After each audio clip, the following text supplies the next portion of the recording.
भाजपा के राष्ट्रीय अध्यक्ष और केंद्रीय मंत्री जेपी नड्डा ने एकता शपथ कार्यक्रम में हिस्सा लिया। वहीं उन्होंने कहा कि हम आज सरदार वल्लभ भाई पटेल जी का 150वां जन्म जयंती मना रहे हैं। 31 अक्टूबर को उनकी जन्म जयंती है, लेकिन कल दिवाली होने के कारण हम एक दिन पहले उन्हें आज याद कर रहे हैं। उनका आजादी में बहुत बड़ा योगदान था।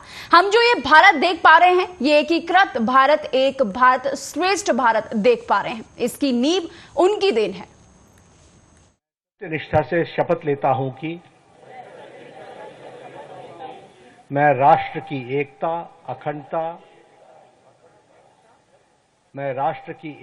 अखंडता और सुरक्षा को बनाए रखने के लिए स्वयं को समर्पित करूंगा और अपने देशवासियों के बीच यह संदेश फैलाने में भरसक प्रयत्न करूंगा। मैं यह शपथ अपने देश की एकता की भावना से ले रहा हूं, जिसे सरदार वल्लभ भाई पटेल की दूरदर्शिता एवं कार्यों द्वारा संभव बनाया जा सका। मैं अपने देश की आंतरिक सुरक्षा सुनिश्चित करने के लिए अपना योगदान करने का सत्य निष्ठा से संकल्प करता हूं। बहुत बहुत धन्यवाद। आप सबको पुनः दीपावली।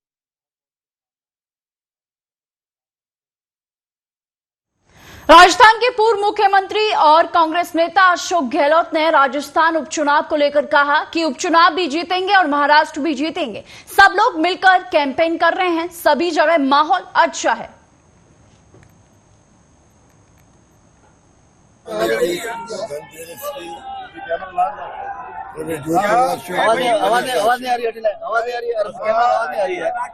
बहुत बहुत शुभकामनाएं।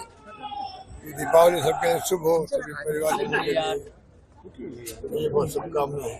राजस्थान में अब जो है उपचुनाव हो रहे हैं, इसको देखेंगे क्या कहना चाहिए? उपचुनाव भी जीतेंगे और महाराष्ट्र भी जीतेंगे। माहौल अच्छा है और कैंपेन कर रहे हैं, सब लोग मिलते रहे। महाराष्ट्र में कांग्रेस एकजुट है सब जगह, ठीक है। महाराष्ट्र झारखंड में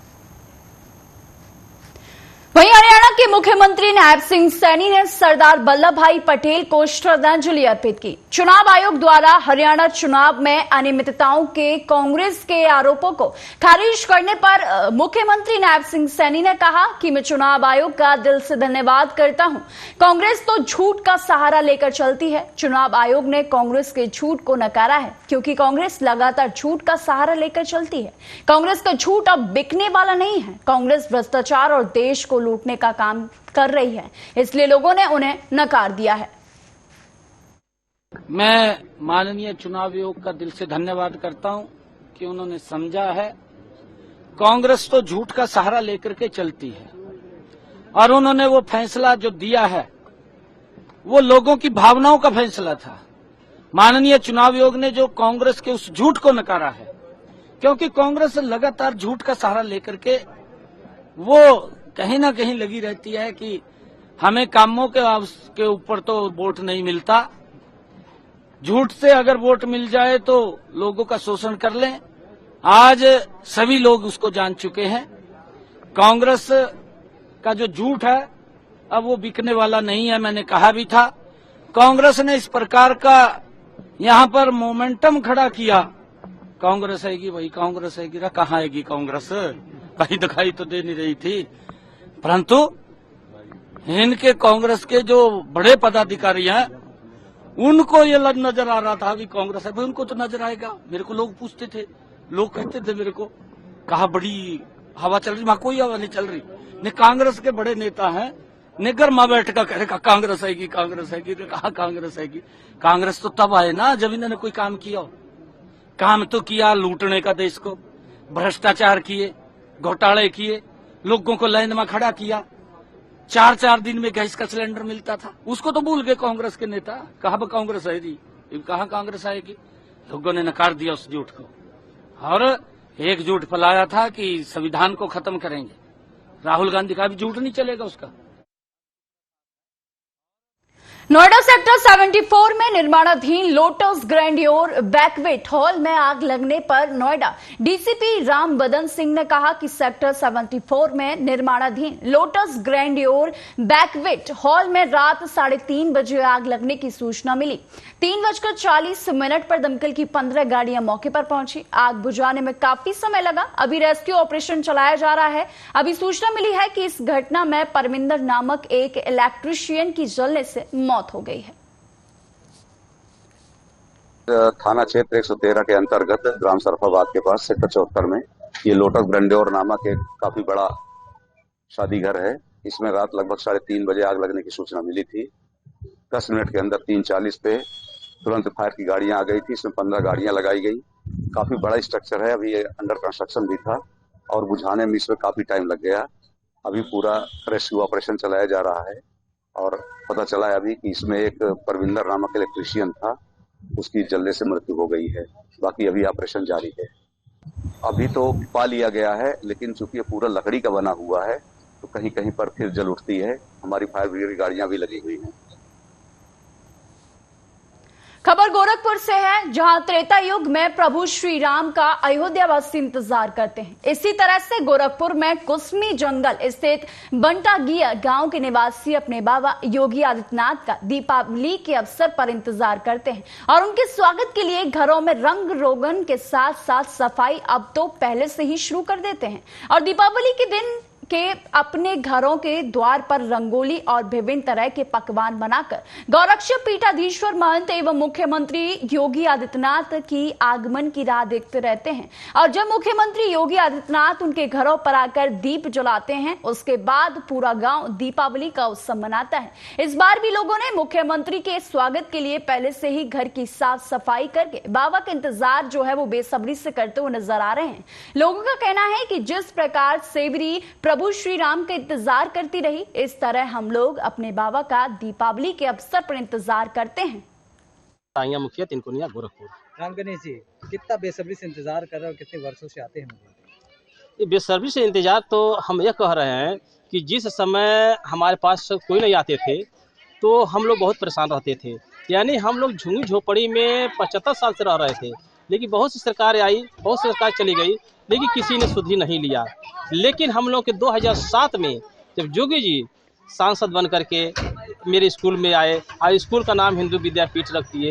हिंदू विद्यापीठ में दीपावली के दिन शुरुआत किए और बच्चों में किताब, कापी, बैग, जूता, मोजा, भुजा, बतासा देते हुए चले जा रहे थे। लेकिन उनका परंपरा था कि मैं हर साल आऊँगा और उनका कहना भी था कि आप संघर्ष करो, मैं आपके साथ रहूँगा। यानी गोरखपुर से लगाए दिल्ली तक आवाज उठाने वाले में गोरक्ष पीठाधीश्वर सदर सांसद योगी आदित्यनाथ जी महाराज रहते थे। और उसी तरीके से जब 2017 में सरकार बना, भारतीय जनता पार्टी का माननीय मुख्यमंत्री योगी आदित्यनाथ जी बने, तो सबसे पहले हम लोग का राजस्व गांव का दर्जा मिला। राजस्व गांव का दर्जा मिल जाने के बाद यहाँ पर लोगों को 440 आवास मिला।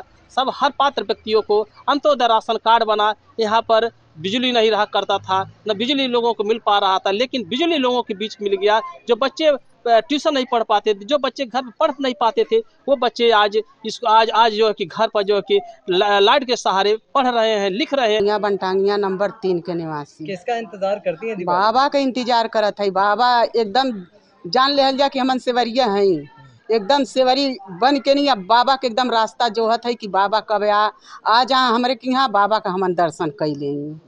हाँ, अब बाबा करती के बाबा के स्वागत में नहीं घर द्वार सर सफाई होता, रंगोली बनी खूब बढ़िया से नहीं। बाबा दिया जरा लेबे, ओकरे बाद तब हमन दिया जराए। बाबा जब से सांसद रहना बाबा तब से बाबा के साथ हमन नहीं छोड़ल गई बा। अन बाबा अपने परिवार के साथ छोड़ल, बंटांगिया परिवार है बाबा के, बाबा गोद लिए हैं। हमन का दुख दर्द बाबा जानल है। जब से बाबा मुख्यमंत्री भइल तब से। बंटांगिया नंबर 3 के निवासी। देवी नाम है, बंटांगिया तिरकुनिया नंबर 3 के निवासी हूँ। कैसा लगता है? बहुत अच्छा हम लोग के लगते हैं यहाँ। बाबा आते हैं तो बहुत हम लोग के खुशबू लगते हैं, बहुत अच्छा लगते हैं, बहुत सुंदर लगाला। हम लोग के यही जब तक हम लोग अपने द्वार पर हम लोग रंगोली बनाएंगे, पूरा परिवार लेके यहाँ पर बाबा के पास हम लोग पहुँचेंगे। उसी बाद हम लोग के बाबा के स्वागत करेंगे। जब तक बाबा हम लोग का दीपावली दिया नहीं बारेंगे तब तक हम लोग दीपावली नहीं मनाएंगे, हम लोग दिया नहीं बारेंगे। अब बाबा जब बार के चले जाएंगे तो हम लोग दीपावली मनाएंगे। अब हम लोग तो बहुत बाबा को मानते हैं। बनटांगिया के निवासी हैं। कैसा लगता है? बहुत अच्छा हमको लगता है। क्या कहते हैं? हम तो उनको सेवरी ऐसा एकदम राह जो रहे हैं कि कब वो आएंगे अयोध्या से। अपना घर में हम पूरा लिपाई पोताई पूरा उनको इंतजार कर रहे हैं। सेवरी खान सब कुछ लेके काजू किशमिश दही गुड़ सब लेके इंतजार कर रहे हैं। जब बाबा आएंगे तभी हम आसन लगा के अपने द्वार पर उनको थाली सजा के खड़े हैं एकदम से। और जब नहीं आएंगे तो नहीं दिया धर आएंगे, नहीं हम लोग के मन थोर हो जाएगा। दिवाली नहीं मनाएंगे? नहीं दिवाली नहीं मनाएंगे। बाबा नहीं आएंगे? नहीं तो आते तो हैं हर साल, इंतजार हर साल आते हैं तो इसीलिए तो हम लोग को बहुत अच्छा लगता है। जैसे गोरखपुर शहर है वैसे हम लोग का बनटांगिया शहर हो गया। और नहीं जब बाबा नहीं आवतन तो शहर नहीं रहल, हमन के देहात रहल के पूछते नहीं रहल। और जब से जोगी जी यहाँ आसन लगा दिहल न, जब से पैर डाल दिहल न तब से हमन के एकदम शहर हो गइल बा। गोरखपुर झूठ हो गइल बा। केना जने टिकनिक मनावे आवेला जंगल में हमन के बनटांगिया में। और सारी सुविधा हम लोग को मिल गया। बनटांगिया के निवासी हैं।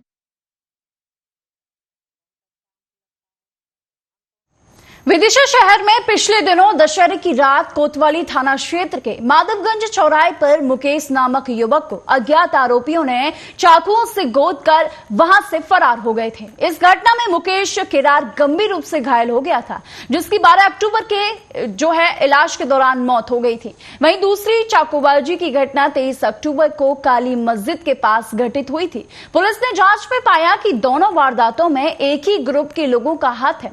हर मामले में 7 आरोपी थे। इस 7 आरोपियों में 2 आरोपी 18 वर्ष से कम उम्र के पाए गए हैं। पुलिस ने मुख्य बाजार में भीड़ ज्यादा होने के कारण आरोपियों को पैदल जुलूस के रूप में ही न्यायालय में भेज दिया गया। पुलिस कंट्रोल रूम में एसपी प्रशांत चौबे, सीएसपी अतुल सिंह ने प्रेस वार्ता कर आरोपियों की गिरफ्तारी की पूरी जानकारी दी।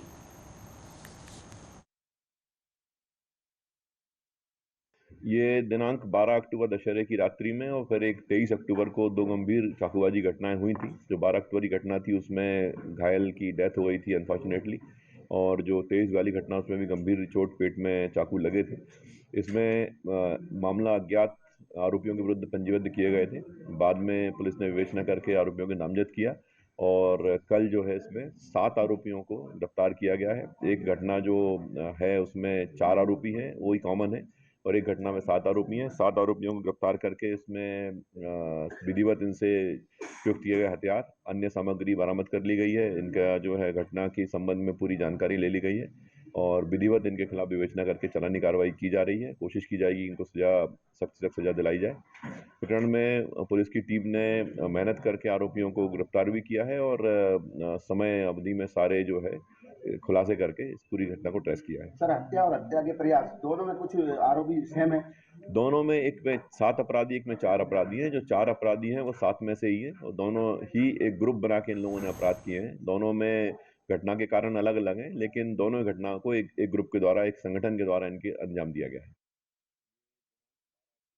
खबर रोहतास जिले से है, जहां नोखा के प्रेम नगर में एक विवाहिता की संदिग्ध परिस्थितियों में मौत हो गई। मृतक महिला की मौत फांसी लगाने से हुई है। सूचना पर पहुंची नोखा थाने की पुलिस ने शव को कब्जे में लेकर पोस्टमार्टम के लिए सासाराम के सदर अस्पताल भेजा है। मृतका की पहचान अफजाल अंसारी की पत्नी नगमा खातून के रूप में की गई है। वही घटना की सूचना के बाद रोहतास एसपी रोशन कुमार भी मामले की जांच पड़ताल में जुट गए हैं।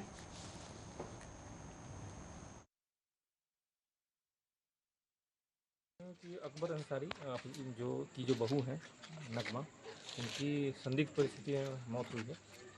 इसमें हम लोग बॉडी को पोस्टमार्टम के लिए भेज रहे हैं और अनुसंधान में जो पोस्टमार्टम रिपोर्ट में आएगा और आगे जो चीज़ें पता चलेंगी उनसे पूछताछ में जो पता चलेगा उसके हिसाब से आगे कार्रवाई की जाएगी। उनकी जो माता जी हैं वो भी आ गई हैं, उनका फर्द बयान लिया गया है। फर्द बयान के आधार पर आगे कार्रवाई की जाएगी। किसी गिरफ्तारी भी हुई क्या? अभी हम लोग पूछताछ के लिए लेके जा रहे हैं। उनसे पूछताछ में जो बातें सामने आती है और जो उनके परिजन बताते हैं उसके बाद उसके हिसाब से आगे कार्रवाई करेंगे। जनपद बिजनौर वन क्षेत्र की सैकड़ों बीघा जमीन गंगा के आसपास खाली पड़ा होने का भूमाफिया सालों से फायदा उठाते आ रहे थे, जिस पर अब बिजनौर वन विभाग पूरी तरीके से सख्त नजर आ रहा है। कदरपुर जसवंत वन खंड में खाली पड़ी विभाग की जमीन पर भूमाफिया चंद्रशेखर ट्रैक्टर से जुताई करते हुए जो है कब्जा कर रहा था, ताकि फर्जी दस्तावेज तैयार करके उसको आसानी से बेच सके। लेकिन समय रहते बिजनौर वन विभाग को इसकी भनक लग गई। क्षेत्रीय वन अधिकारी महेश गौतम की टीम मौके पर पहुंची तो देखा कि संरक्षित वन क्षेत्र की भूमि पर ट्रैक्टर चलाकर चंद्रशेखर जुताई कर रहा था। वन विभाग की टीम ने चंद्रशेखर को मौके से पकड़ लिया, लेकिन चंद्रशेखर का पुत्र ट्रैक्टर लेकर खेतों की ओर से भाग निकला। कादरपुर जसवंत ब्लॉक में जो है सूचना प्राप्त हुई कि कुछ व्यक्ति वन भूमि की जुताई कर रहे हैं संरक्षित वन क्षेत्र में। सूचना पर हमने वन दरोगा मदन पाल और रुचित दरोगा को भेजा, जहां पर एक चंद्रशेखर नाम का व्यक्ति संरक्षित वन क्षेत्र सेंचुरी में जो जुताई करता पाया गया, उससे कागजात पूछे गए, जिसके द्वारा अमान्य कागज उसके जो है जनपद मुजफ्फरनगर दिखाए गए, उसके द्वारा सेंचुरी अवैध कार्य किया जा रहा है। और ऐसे में इसको हिरासत में लिया गया और नियमानुसार इसको जो है जेल भेज दिया गया है। इसमें जो है अभियुक्त चंद्रशेखर ने बयान दिया कि उसके फादर महेश सिंह पुत्र श्याम सिंह भी जो है इन्वॉल्व है।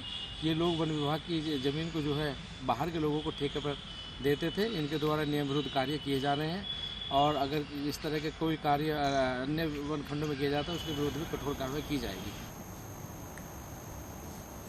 खबर पंजाब के फिरोजपुर से है, जहां CIA पुलिस ने मोबाइल टावर से रिमोट रेडियो यूनिट चोरी कर सस्ते दामों पर बेचने वाली गैंग को एक नाजायज पिस्तौल बिना मैगजीन के साथ गिरफ्तार किया गया है। फिरोजपुर में 7 जगह से ऐसे मामले सामने आए थे।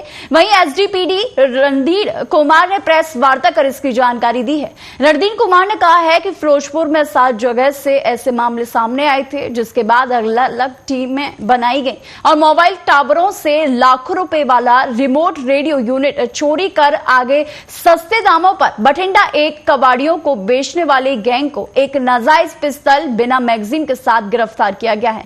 इनमें से 3 रिमोट रेडियो यूनिट भी बरामद किए गए हैं। आगे की जांच की जा रही है। ये टावरों की क्यों जो है वो निशाना बनाते थे, इसकी जांच में पुलिस जुटी हुई है। मानयोग SSP ਫਿਰੋਜ਼ਪੁਰ ਸੌਮਿਆ ਮਿਸਰਾ ਜੀ ਵੱਲੋਂ ਨਿਰਦੇਸ਼ ਸੀਗੇ ਕਿ ਜਿਹੜੀ ਸ਼ਿਕਾਇਤਾਂ ਆ ਰਹੀਆਂ ਹੈ ਕਿ ਜਿਹੜੀ ਮੋਬਾਈਲ ਟਾਵਰਸ ਹੈ ਉਸ ਵਿੱਚ ਜਿਹੜਾ ਪਾਰਟ ਹੈਗਾ ਉਹ ਚੋਰੀ ਹੋ ਜਾਂਦਾ ਹੈ। ਹੁਣ ਤੱਕ 6-7 ਇਨਸੀਡੈਂਟਸ ਧਿਆਨ 'ਚ ਆਏ ਸੀਗੇ ਤੇ ਇਹ ਜਿਹੜੇ ਮਸਲੇ ਨੂੰ ਸੀਰੀਅਸਨੈਸ ਨੂੰ ਵੇਖਦੇ ਹੋਏ ਮਾਨयोग SSP ਫਿਰੋਜ਼ਪੁਰ ਸੌਮਿਆ ਮਿਸਰਾ ਜੀ ਨੇ ਇੱਕ ਅੱਡ ਟੀਮ ਦਾ ਗਠਨ ਕੀਤਾ ਸੀ, ਜਿਸ ਵਿੱਚ DSP D ਸ੍ਰੀ ਫਤਿਹ ਸਿੰਘ ਬਰਾੜ ਜੀ, DSP ਹੈੱਡਕੁਆਟਰ ਤੇ NDPS ਸ੍ਰੀ ਅਰੁਣ ਜੀ, CI ਇੰਚਾਰਜ ਤੇ ਸਪੈਸ਼ਲ ਬ੍ਰਾਂਚ ਇੰਚਾਰਜ ਸ੍ਰੀ ਨਰਿੰਦਰ ਜੀ ਸੀਗੇ। इन्हों के इनपुट के बेसिस से जोड़ा हैगा जोड़ा केस हैगा ये ट्रेस किया गया हैगा। टोटल जोड़े है 5 दोषी फड़े गए सी, जिन्हों का नाम हैगा जसनदीप, करणदीप, गुरविंद मेहताब, करण। ये टोटल जोड़े 5 सीगे। इस विच जोड़ा जसनदीप, करणदीप ते गुरविंद है ये ते मेहताब ये जोड़ा है मोगा के रहने वाले सी ते जोड़ा करण हैगा वो सिटी जिला का रहने वाला है। इनू मक्खू के एरिया में जोड़ा हैगा फड़िया गया। जब इन तो मजीद पुछगिछ की गई तो साइंटिफिक तरीके नाल फॉरेंसिक टूलों का इस्तेमाल करते हुए जोड़ा पुछगिछ हुई, उस विच ये पता चलिया कि जोड़े 20-20 किलो तो जोड़े ये रिमोट रेडियो यूनिट होंगे हैं मोबाइल टावर विच, जिस तो जोड़ा सिग्नल जाता है, यदी मार्केट कॉस्ट लाखों होंगी है। तो ये गां भटिंदा का एक कबाड़ी हैगा दीपक नूं ये 20-30 हज़ार रुपये च बेच देंगे सी। जी टीम हैगी CI की टीम नाल स्पैशल ब्रांच की टीम इनू बठिंडा रेड लिए भेजा गया। उत्थे जोड़ा हैगा एक और जोड़ा मोबाइल टावर का जोड़ा पार्ट होंदा है रिमोट रेडियो यूनिट, जिस तो जोड़ा सिग्नल जाता है, उत्थे एक होर भी मिल गया। तो टोटल जी रिकवरी है कि 3 रिमोट रेडियो यूनिट, ये बड़े तुम देख सकते हो बड़े 20-20, 30-30 किलो के बड़े साइंटिफिक इंस्ट्रूमेंट है ये रिकवर होया। टोटल नाल जोड़ा हैगा एक जोड़ा 32 बोर का जोड़ा हैगा पिस्टल, जिस मैगजीन नहीं सी, वो भी जोड़ा हैगा रिकवर होया। खबर नालंदा से है, जहां हिलसा थाना क्षेत्र के योगीपुर बाजार के समीप एक जेवर व्यवसायी के घर में भीषण डकैती की घटना को अंजाम दिया गया है। पुलिस मामले की जांच पड़ताल करने में जुटी है। बताया जा रहा है कि योगीपुर निवासी कृष्ण विश्वकर्मा योगीपुर बाजार में जेवर, बर्तन और कपड़ा की दुकान चलाते थे। वहीं धनतेरस पर पूरा परिवार सामान की बिक्री करने में जुटा हुआ था। वहीं दुकान की बिक्री का पैसा लेकर पत्नी व पुत्र घर रखने के लिए गए थे। वहीं पैसा घर में रखने के बाद वो पुनः दुकान पर लौट गए। उस समय घर पर व्यवसायी की बहू और बेटी घर पर मौजूद थी। तभी हथियार लैस 10 से 12 की संख्या में बदमाशों ने घर में प्रवेश किया और व्यवसायी की बहू और बेटी को हथियार के बल पर बंधक बनाते हुए कमरे में बंद कर दिया। आपको बता दें कि आधे घंटे तक डकैती की वारदात को अंजाम देते हुए घर के 4 कमरे को उन्होंने पूरी तरीके से खाली कर दिया। आपको बता दें कि इस दौरान दुकान में हुए सेल का करीब 3.5 लाख रुपए नगद एवं लॉकर, गोदरेज में रखे करीब 35 लाख रुपए और उसके साथ जेवर डकैती कर चोर वहां से फरार हो गए। घटना यही हुआ है सर कि हम लोग बिजनेस करते हैं धनतेरस में। बिजनेस क्या चीज का? बर्तन बेचते हैं। जेवर का भी? और सोना चांदी का दुकान है। अच्छा। जेवर का। अच्छा, क्या घटना हुआ? घटना यही हुआ कि हम लोग बिजनेस कर रहे थे। इधर घर में मेरी वाइफ और सिस्टर थे। 8-10 जने आए और सबको सामान भिड़ा करके जो भी घर में पैसा था और जो दुकान से बेच करके शाम को आया था पैसा, वो और मेरी वाइफ की गहना, मेरी मम्मी का गहना, मतलब टोटल जेवर करीब 35 लाख रुपए का था। नगद भी था? नगद था 3.5 लाख सर। 3.5 लाख जी। सब नहीं देखे, मतलब हम जस्ट खाना बना के रूम में आए और 10-15 को ड्रेक पकड़ के और बोला कि कहाँ है, मतलब साथी पैसा, मतलब मम्मी ला रही थी तो बोला कि केन वाला पैसा कहाँ हो, पैसा लाओ ना तो गोली मार दो। तो ही पैसा लेके और हम सब के रूम में बंद कर दिया और एक मेरा पूरा सामान था सोना का, मेरा भाभी का, मेरा था, सब छीन के और ले गया। मारपीट भी किया? हाँ, मारपीट भी किया। सब हथियार लिए था? हाँ, 5-6 गो था सबका हथियार और 10-15 गो आदमी था। क्या नाम हुआ? तेजा। तो प्रशासन से हमेशा मांग कर रहे हैं कि जोगीपुर के व्यवसायी डरे हुए हैं, सहमे हुए हैं और यहाँ हमेशा बर्दाश्त हो रहा है। चाहे अंशु जी की दुकान में 2 बार लूट हो गया, एक महिला का लूट हुआ। अब आज दिनांक 29/10/2024 समय लगभग रात्रि के 10 बजे ग्राम मनामा से हिलसा थाना को सूचना प्राप्त हुई कि कृष्ण कुमार पिता स्वर्गीय रामेश्वर साहब ठठेरी के घर में 8-10 अज्ञात अपराधकर्मी घुसकर लूटपाट की घटना को अंजाम दिए हैं। घटना की सूचना मिलने के 15 मिनट के अंदर हिलसा थाना की पुलिस एवं वरीय पदाधिकारियों द्वारा घटनास्थल पर आकर घटनास्थल का विस्तृत मुआयना किया गया है। इस घटना के संबंध में पुलिस द्वारा सभी बिंदुओं पर अनुसंधान प्रारंभ कर दिया गया है। एफएसएल टीम को भी बुलाया गया है।